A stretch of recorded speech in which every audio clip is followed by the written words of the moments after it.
आज की स्टोरी एक ऐसे इंसान की है जिसने अपनी लाइफ में हर वो चीज़ हासिल की जो भी उसका सपना था। मूवी की शुरुआत फ्लैशबैक से होती है 2 साल पहले। हमें एक बंदे को दिखाया जाता है जिसका नाम जॉर्डन होता है, जो एक मिडिल क्लास फैमिली से बिलोंग करता है। उसने अभी अभी स्टॉक ब्रोकर की जॉब ज्वाइन की है।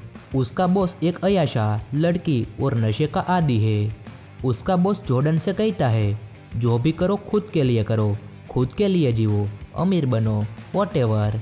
जॉर्डन की लाइफ तब चेंज होती है जब मंडे आता है, जो ब्लैक मंडे था।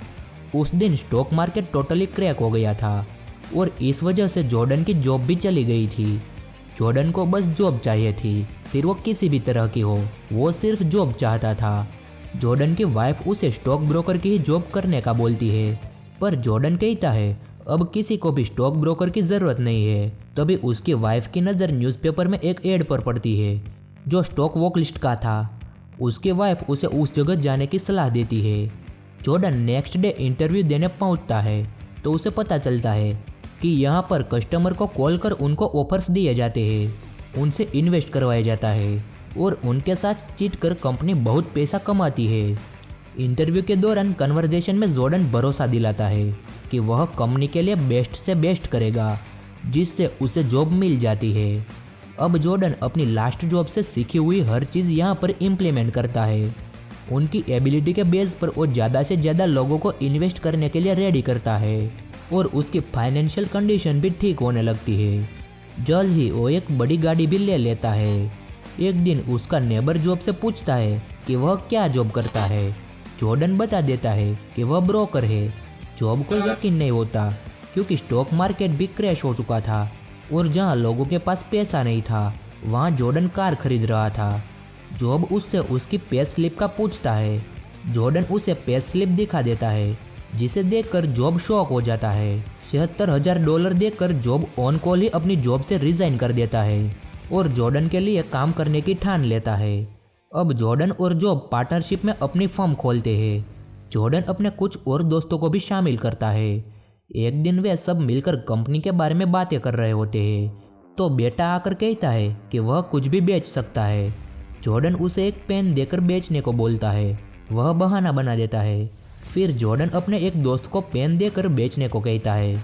दोस्त जॉर्डन से उसका ऑटोग्राफ मांगता है, लेकिन जॉर्डन के पास पेन नहीं होता।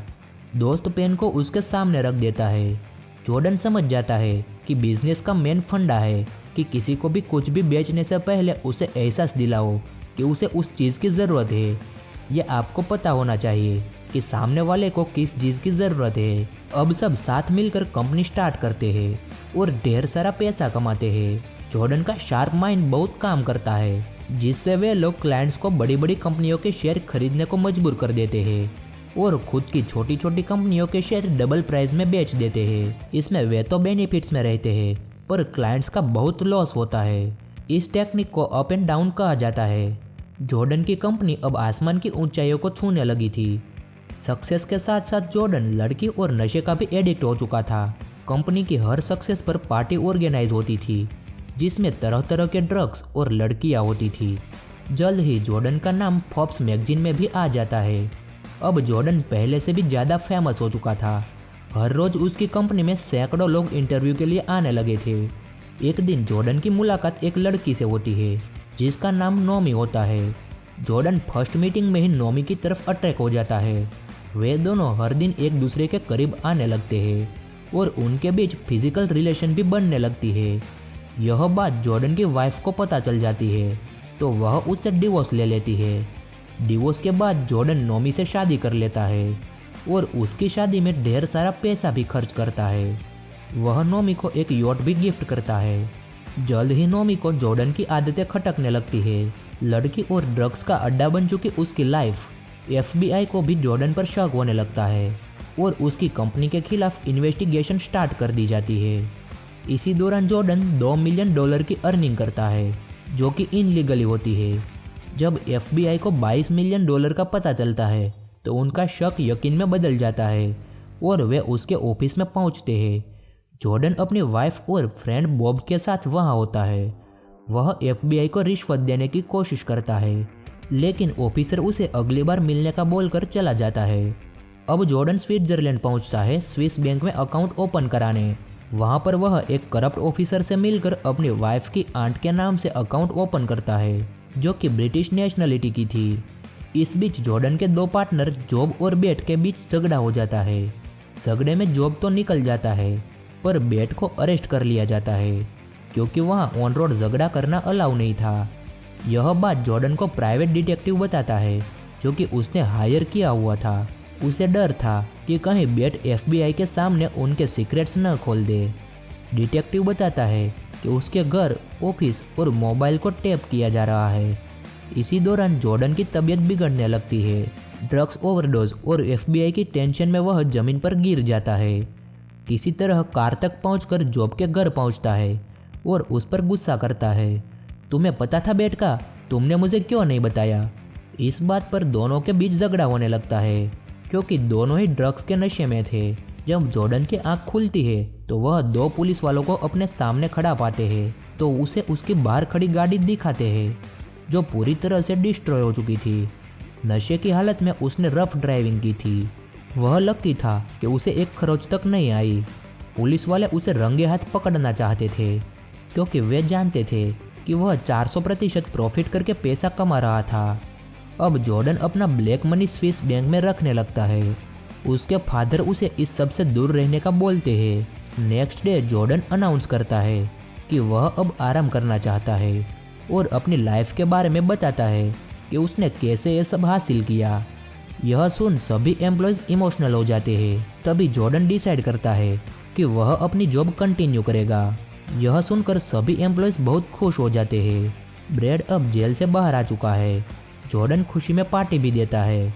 कुछ सालों बाद दिखाया जाता है कि जॉर्डन यॉट पर ए जॉब और अपनी वाइफ नोमी के साथ एंजॉय कर रहा है। तभी उसे एक कॉल आता है, जिससे उसे पता चलता है कि नोमी की आंट की डेथ हो चुकी है। यह सुनकर जॉर्डन पूरी तरह से डिस्टर्ब हो जाता है, क्योंकि उसका सारा ब्लैक मनी उन्हीं के अकाउंट में था। अब वह बैंक में कॉल करके पता करता है, तो उसे वहां जल्द से जल्द पहुंचने के लिए कहा जाता है। जब उसकी वाइफ को पता चलता है तो वह फ्यूनरल पर चलने का बोलती है, पर जॉर्डन कहता है वहाँ हम कभी भी जा सकते हैं, लेकिन पहले मुझे अपना पैसा निकालना है। वह यॉट के कैप्टन को स्विट्जरलैंड चलने का आदेश देता है। रात को तूफान आता है और यॉट पलट जाती है, पर उन्हें बचा लिया जाता है। अब उन्हें प्लेन द्वारा जेनेवा ले जाया जाता है, पर तभी जॉर्डन देखता है कि एक बर्ड उसके प्लेन से टकरा जाती है। यह देख जॉर्डन समझ जाता है कि यह एक संकेत है और स्विट्जरलैंड जाना कैंसिल कर देता है। समय गुजरता है और एक दिन FBI जॉर्डन को अरेस्ट कर लेती है, क्योंकि स्विट्जरलैंड में जिसने जॉर्डन का अकाउंट खुलवाया था, उसी के थ्रू FBI को जॉर्डन के सभी ब्लैक मनी का पता चल चुका था। अब जॉर्डन को बेल के लिए फाइन भरना था, जिसके लिए उसे अपना घर और गाड़ी सब गिरवी रखना पड़ता है। लेकिन ये जब उसका दोस्त उसकी हेल्प करता है और उसकी बेल करवाता है। अब जॉर्डन की वाइफ उससे डिवोर्स की बात करती है। यह सुनकर उसे गुस्सा आता है और वह ड्रग्स का ओवरडोज ले लेता है। वह अपनी बेटी को लेकर कार ऑन करता है और उसकी वाइफ उसके पीछे पीछे आती है। वह कार के ग्लास को गुस्से में तोड़ देती है और बेटी को उठाकर अपने साथ ले जाती है। इस घटना के बाद जॉर्डन अपनी फैमिली से दूर हो जाता है। नेक्स्ट डे जब जॉर्डन ऑफिस जाता है तो उसकी चेस्ट पर माइक्रोफोन स्टक किया जाता है, ताकि उसके स्टाफ के खिलाफ सबूत मिल सके। जॉर्डन अब एक सरकारी गवाह बन चुका था। ऑफिस में ए जॉब से बात करते हुए जॉर्डन एक पेपर पर लिखकर उसे बता देता है कि उसकी बातें सुनी जा रही है, इसलिए कोई भी सीक्रेट शेयर नहीं करना। नेक्स्ट डे FBI जॉर्डन को अरेस्ट कर लेती है, साथ ही उसके एम्प्लॉयज को भी और ऑफिस को भी सील कर दिया जाता है। जॉर्डन को 22 महीने की सज़ा होती है। जब वह जेल से छूटता है तो अब वह कोई जॉब नहीं करता, वह सिर्फ सेमिनार करने लगा है, जिसमें वह सेल्स की ट्रिक बताता है। एक दिन एक सेमिनार में वह पेन निकालकर मौजूद लोगों से पूछता है, अगर आपको यह पेन बेचना हो तो आप कैसे बेचेंगे, कितने में बेचेंगे? इतने सारे लोगों में से कोई भी उसे सही रिस्पॉन्स नहीं दे पाता, जिसका उसे इंतज़ार था। जॉर्डन समझ जाता है कि असली खेल ज़रूरत का है और इसी सोचने के साथ मूवी खत्म हो जाती है। वीडियो अच्छी लगी हो तो जाने से पहले लाइक और शेयर करके जाना। और ऐसी मूवी एक्सप्लेन वाली वीडियो हमारे चैनल पर मौजूद है, जाकर आप देख सकते हैं।